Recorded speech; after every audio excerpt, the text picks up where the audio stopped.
Martha Birkie, and I am visiting Chris today over at New Moon.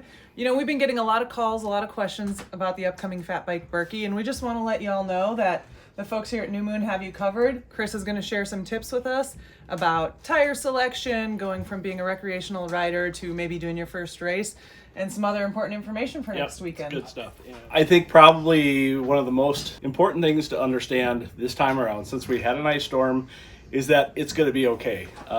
If you haven't seen it, go back and look at Joe V's video on trail prep. They're cutting back the limbs. They're going to grind up all that snow and ice.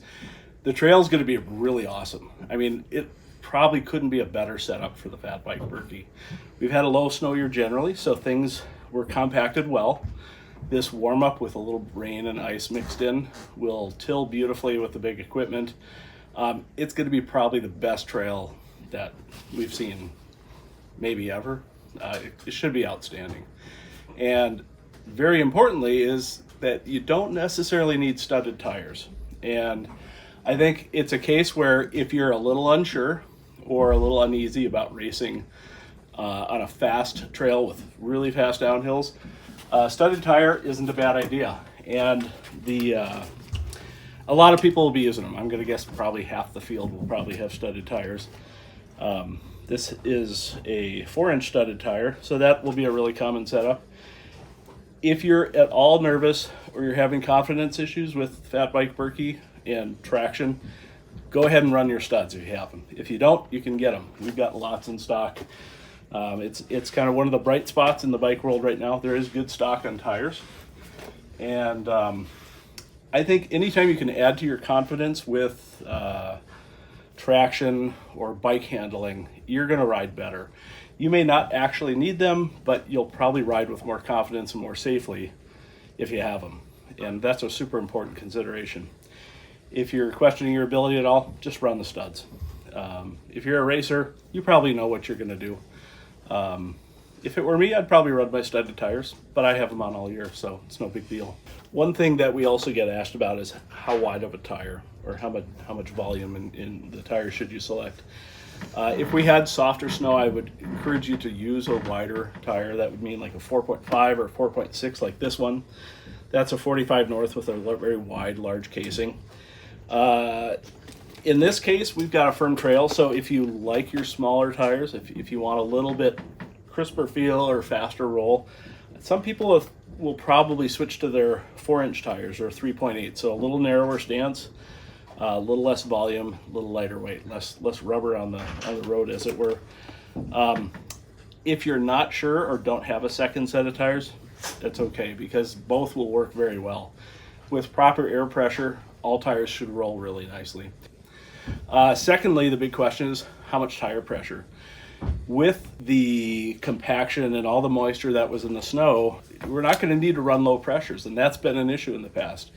Where we've had soft snow in warm temps, that requires low pressure, and that's super important. This time around, I think we get a pass.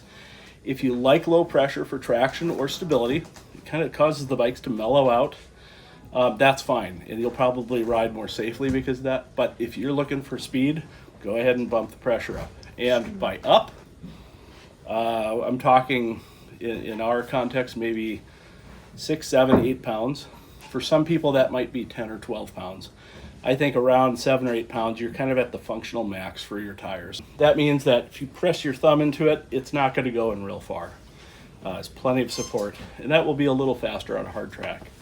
But be ready to handle because bikes can get a little squirrely with high pressure. Would you have any tips for us, Chris? Maybe someone doing their first fat bike race, kind of going from that recreational side of things, you know, what things they need to keep in mind in terms of staying warm, staying hydrated, things on the trail. Yeah, so something we see with people doing a race or a first race, or inexperienced racers, even experienced racers sometimes, we tend to overdress and we tend to go out really hard, and that's a recipe for disaster. It's going to be cold overnight, probably about 5, 6 below, something like that, and it's important we have some good base layers, wind protection on our pants, and that might mean an overpant or a wind blocking tight. We have them here if you want to take a look, but not overdressing. So think about wind blocking and a couple effective layers rather than big bulky layers. Then on top, same thing, a base layer with a wind blocking vest or jacket, and maybe a lightweight jacket that you can unzip during the race. What a lot of people end up doing is they'll wear a heavier jacket because it's super cold that morning, and 2 miles in they're going to be stopped peeling their jacket off trying to figure out what to do with it. So thin layers and adaptable layers. A couple tools that I find really helpful for that are lightweight hats that you can put under your helmet. Most people are going to wear some type of hat under a helmet anyway, but if you keep it light or start with a heavier one, be prepared to switch out to a lighter one. This is just a thin lycra membrane with a little bit of brushed fleece on the inside. That's perfect for high output racing on a fat bike. And then a balaclava or a neck gaiter. This is the buff style that most people know about. And you can wear these on your neck and then pull them up over your head. It gives you a lot of warmth protection on your neck. And they tuck under a helmet pretty nicely. And if you get hot, you just pull them down or pull them off and stick them in a pocket. So buffs are super important. And if you pay attention to Nordic ski racing, everybody uses these. Balaclavas are similar, except you'll have more of a wrap around your head. That's what I prefer. The one thing that tends to scare racers a lot, or new riders, new racers, is what to do about gloves.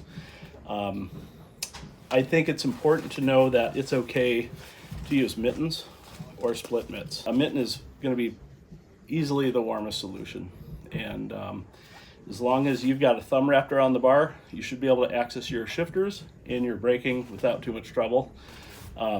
This can be a lifesaver, and you can always stuff them in your pack or your pocket and use a lighter pair later in the race. But yeah, a lot of people assume you can't use mittens, but they work fantastic for fat biking. We might have some folks coming from out of town. Can you just let us know where to find you if they have questions and want to come in and see what you have? Yeah, so we are just north of Highway 77, right on the north edge of Hayward. We're about a quarter mile or so past the last stoplight.